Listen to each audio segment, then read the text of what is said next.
a beautiful pavilion, and that one is the tallest building within the citadel. No building can be taller than that, because that one to show the respect to the king, the good king of the dynasty.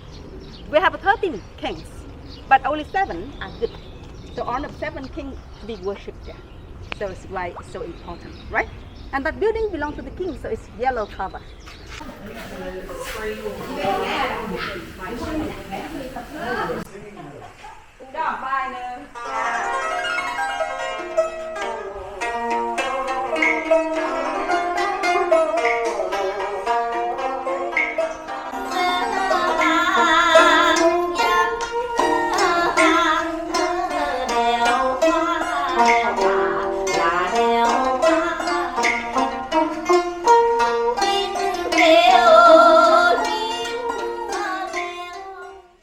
Okay, well, we're just about to leave Hue, and we're on our way to Khe Sanh today.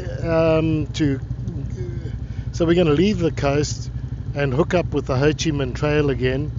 I don't know, it's probably after about 60 kilometers or so. And we got 170 kilometers today, all up. And we get told every day it's going to be busy and there's going to be lots of traffic, so situation normal, I'm guessing. It is hot, it is muggy, it is unbelievable right now, so the sooner we get moving the better, that's for sure. So yeah, we're moving.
The filling process. I'm going to record this because it's absolutely amazing.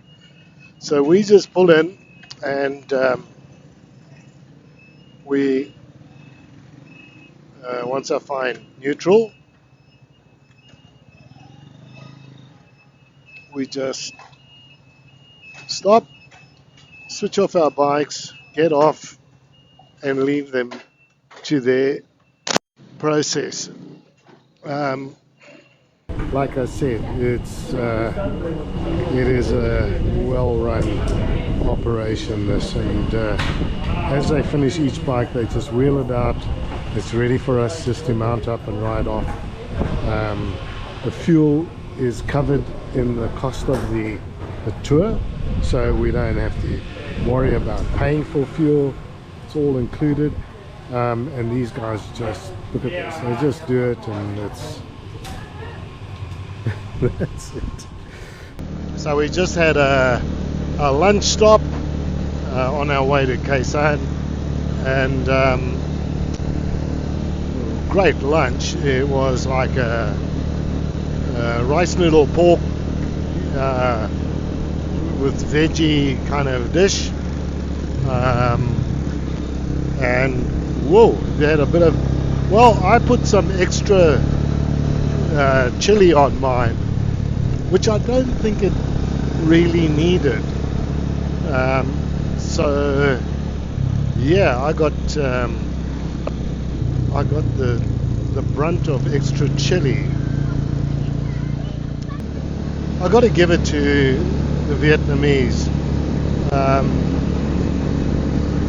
in that, you know, they mostly it's a peasant farming community. You know, they don't have a lot of wealth. But if you look around, you don't see a lot of garbage lying around in the streets. You know, every so often you will see a little bit.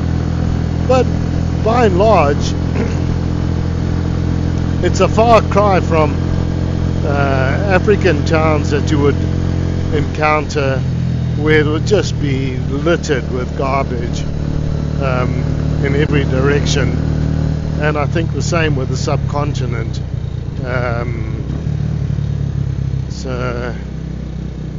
All power to these people, you know, all credit to them. They're a proud nation despite not having a lot. So this is the War Museum that we're coming up to, and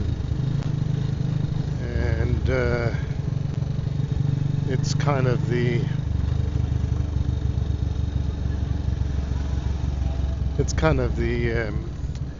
you know, obviously a very important site for both sides, I'd imagine. So I'm quite interested to see what's on display here.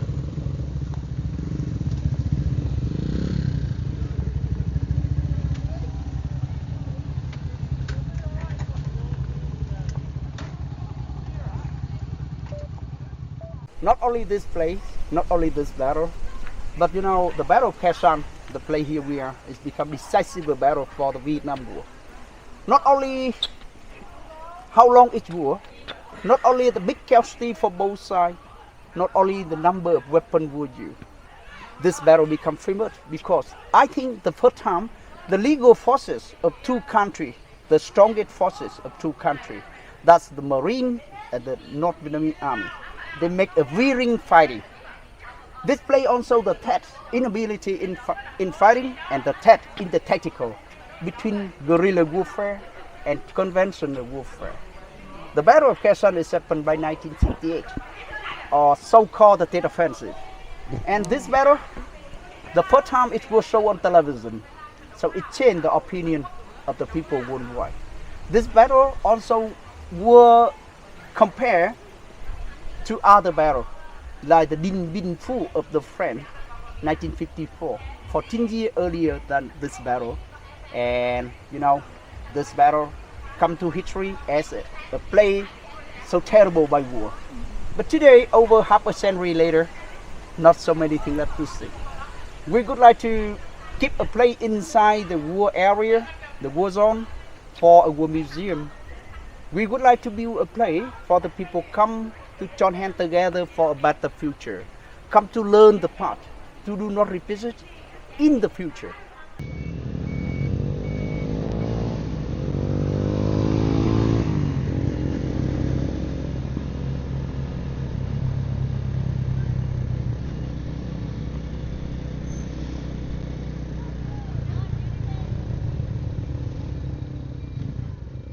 These are some mangy looking dogs.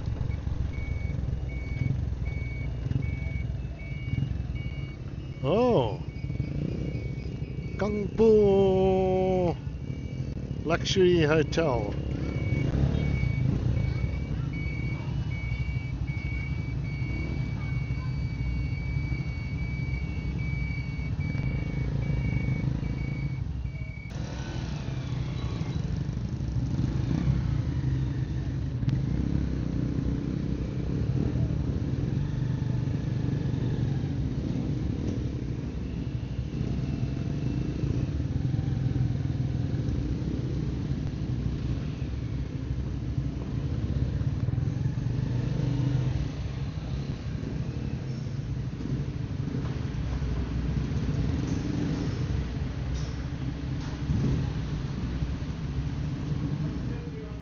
Well, today we're headed to Phong Nha, which is apparently about 270 kilometers.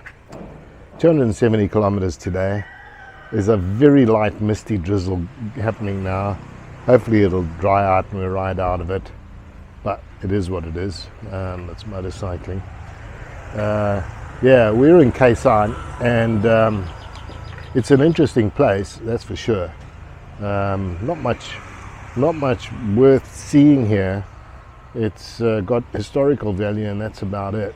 And but you know, it's an experience all the same. Well, we're about to ride out of Khe Sanh this morning, and we're heading to a place called Poing Nu or something like that. And tomorrow's a rest day, which is very welcome, because I'm carrying this massive, bit too much information, I know, but I got a massive bruise on my arse,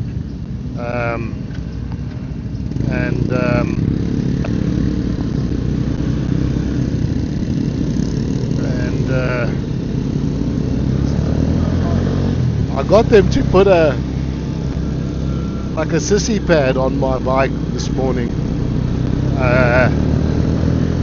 like a seat cushion thing, and I don't mind. It's not that soft, but I think what it's going to do is just the pressure's going to be in a different place on my arse, and that's just going to be a welcome relief for me. So alright, now that you know all about that, so we're riding out of Khe Sanh. Yeah, look, not much to say about this place. It's a messy kind of a place,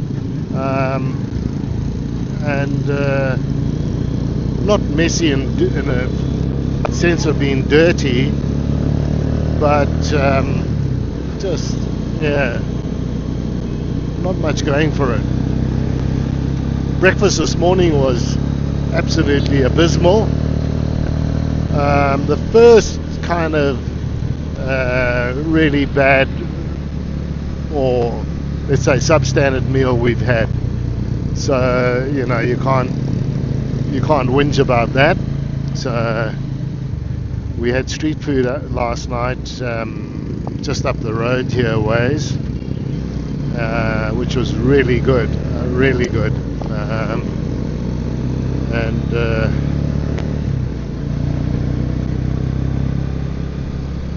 Pork, barbecue pork belly, and some like barbecue chicken done on like a rotisserie thing, and sticky rice. And the sticky rice, it was just amazing. I mean, you know, not flavorful in much of a sense, but just a nice texture to it. It all sticks together. It's very sort of obviously sticky. That's why it's called sticky rice. But it's got quite an interesting texture. There's like some crispy edges to it, and a little bit sweet. So I don't know if they make it crispy by adding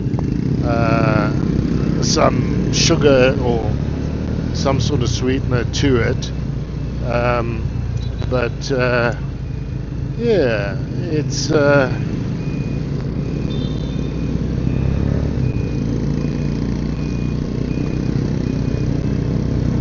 it was really nice. I just had to negotiate the turn there. So anyway, we're off. We're going to head up the mountain. It's quite cool. I'm going to put it at about 18, 19 degrees, and apparently it's going to get a little cooler as we head up the mountain. There was a little misty drizzle around this morning. That's not the case right now, and but looks like we'll ride into some of that as we climb the mountain. Very mountainous area here, which made it very strategic during the Vietnamese War, was occupying the high ground,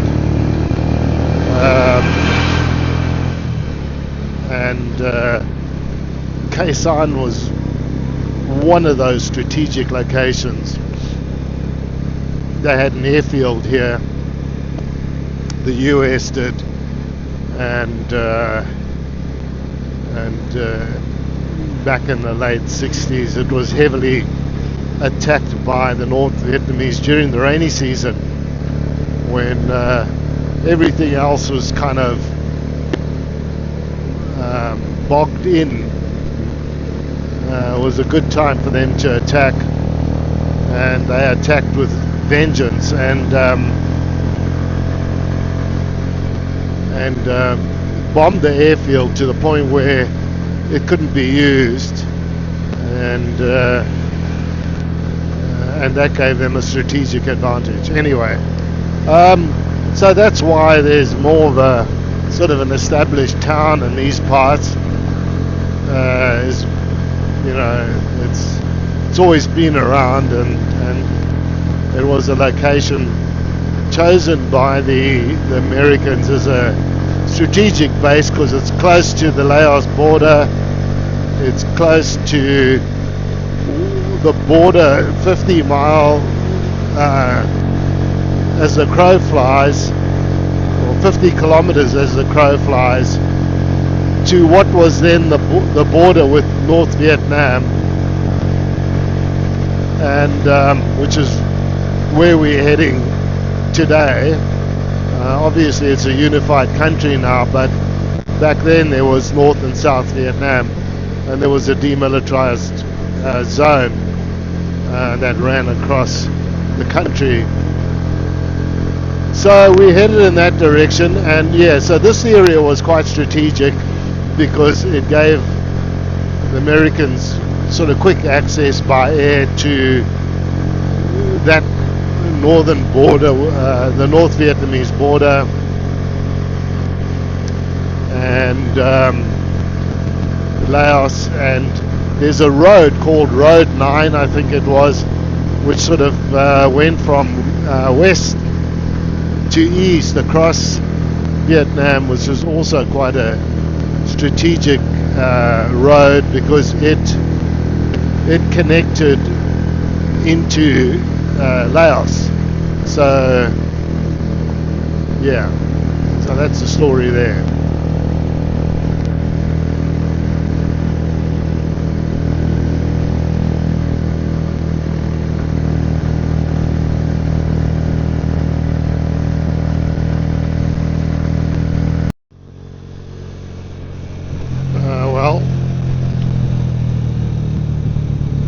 Continue to wind our way through these mountains to the north of Khe Sanh, and it's a nice road. It's a little bit drizzly right now. Lots of twists and turns. Sometimes it gets a bit gnarly and rugged, but other than that, it's quite a nice road. Very scenic, of course, and nice and fresh.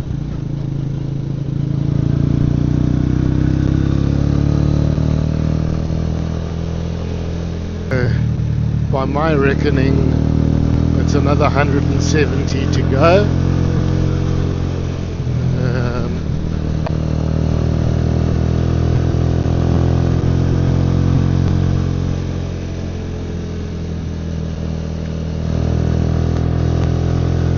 Lots of dung in the road, so you got to pick a line. You don't want to be hitting some of these piles, that's for sure. Oh yeah, there we go.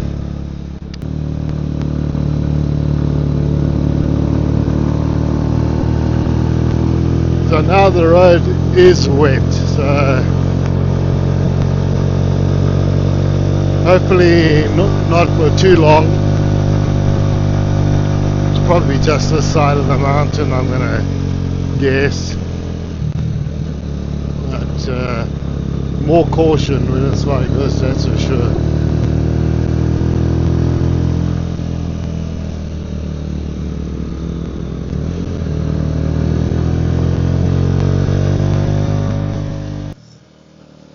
It's insane. It's loaded up with something, I don't know what.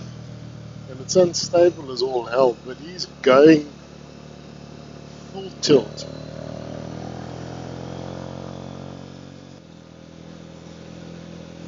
I hope this is visible on this camera. I really do.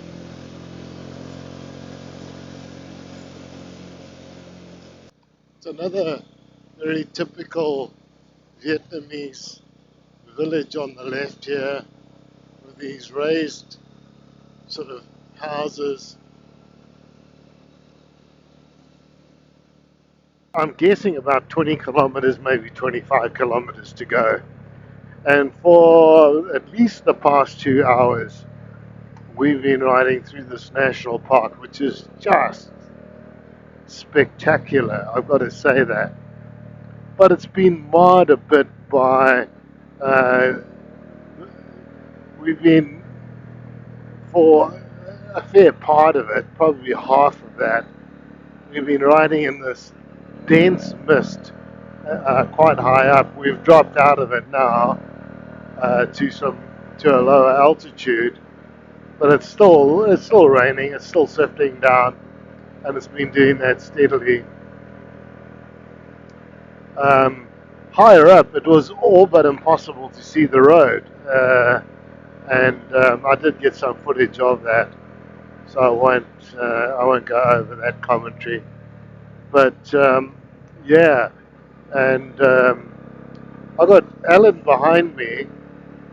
You probably see an orange jacket behind me in my mirror, and he had to eventually stop. He couldn't see anything, so he pulled over, and one of the guides helped him navigate his way down because he literally couldn't see anything, and even by putting a visor over on his helmet, it didn't help him very much at all. And there were sections where I literally struggled to see where the road was going. So yeah, I think everyone's had a bit of a challenging afternoon. Yeah, okay, we're having another little leg stretch.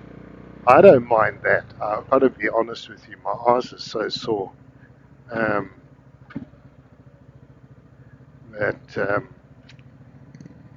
Yeah, a leg stretch is always a welcome thing. Yeah, look at these. Oh, it's beautiful there.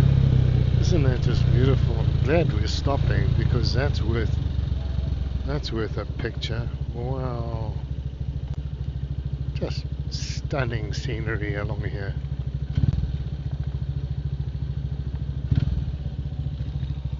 It really is. Something else.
I gotta tell you this, that coffee in Vietnam is potent.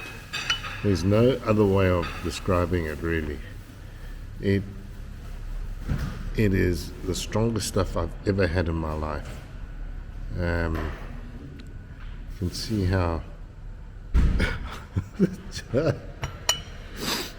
yeah. So it's a wake-up call of note. This is my breakfast this morning. A couple of fried eggs and some bacon and toast. There's no such thing as butter here today. Not much of anything in this massive room. But anyway. So I just stopped by a little superette or whatever you want to call it, to get some coffee, because they sell this these sachets. They call it 3-in-1, which is coffee, milk, and a bit of sweetener of some sort in there. So it's sweet coffee, but boy, is it better than what you can get in this hotel that we're staying, where we had breakfast. That was like mud. It was so potent. I did try and get down 2 cups of it. Such is my caffeine addiction. But yowza, it is vile stuff. So I now have something that we can just use the kettle in the room and make a cup of coffee without having to subject ourselves to the vagaries of coffee that's served at hotels. And yeah, invariably it's pretty iffy stuff.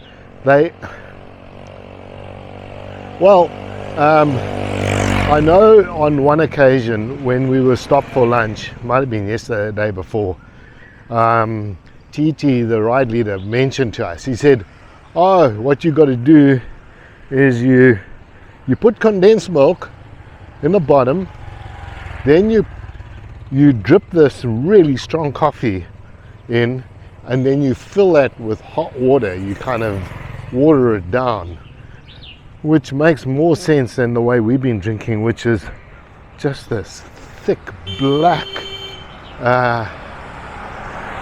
sludge is the best way of putting it. A whole cup of it. It's probably about 6 cups worth of caffeine that's been ingested at any one cup. So anyway, it's all an experience. Okay, let's see if I can cross the road without dying. Nhà văn hóa thôn Hà Lời, thị trấn Phong Nha vào lúc 20 giờ tối đêm nay, các tiết mục xiếc ở đẳng cấp quốc tế mà vừa qua các nghệ thuật xiếc đã từng đoạt giải cấp cao trong các cuộc thi liên hoan xiếc trong nước cũng như quốc tế được tổ chức vào lúc 20 giờ tối đêm nay tại sân nhà văn hóa thôn Hà Lời, thị trấn Phong Nha. Tại sân nhà văn hóa thôn Hà Lời, thị trấn Phong Nha. I wonder what that's all about. Well, we're leaving Phong Nha after a rest day yesterday. Welcome rest day, I might say. I had a massage yesterday afternoon, so a very relaxing day all round. And then, yeah, today 270 kilometers, and I forget the name of the town we're going to. I'll put that up. Nice cool morning, cool start to the ride, and there's a bit of mist coming down over these mountains, as you can probably see or not. So we've still got these beautiful mountains that just rise up out of the ground, and this is where all the caves are in these mountains. They're sandstone mountains, and apparently there's just hundreds of caves in there. Yeah. It's just stunning. Lovely temperature to be riding in right now. The road's good. I'm doing 80 kilometers an hour. Life couldn't be better. So this looks like maize they're planting out here. Anyway, what a beautiful setting. It's stunning. And there's a buffalo doing what buffaloes do in these parts.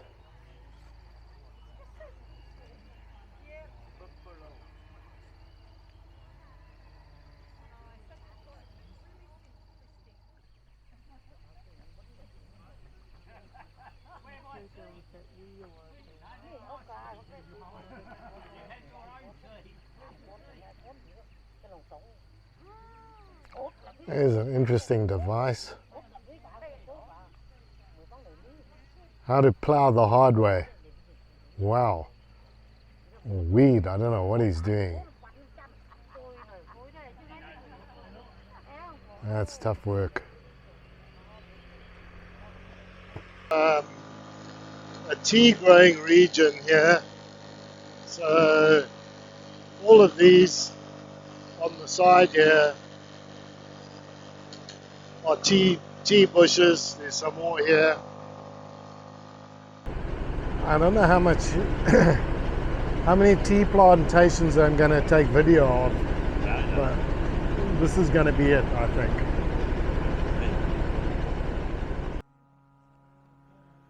Just when I said I wouldn't take another shot of a tea plantation, we've climbed the hill in this particular little island, and there's a nice view from here out over the rest of the tea plantation. So we've got about 50 kilometers to go today, and it's been a great day's riding. Roads have been fantastic, not too busy, and the scenery equally great. We've moved out of that kind of mountainous area that was the feature of Phong Nha, but yeah, this scenery is equally rewarding in its own way. Well, this is a hotel in Tang Kee, which must rank up among must qualify, I reckon, as a Linden special. Best motel in town, they tell us. Best hotel in town. I tell you what, that doesn't speak much for any other hotel in this town. So we're in the middle of this traffic circle now, which has got a nice little garden in it. We're going to go down that road there with the lights above it for breakfast this morning. Yeah, it's going to be muggy today, I can just see it. Anyway, listen to these trucks, it's brilliant. I want one of these horns for my postie bike.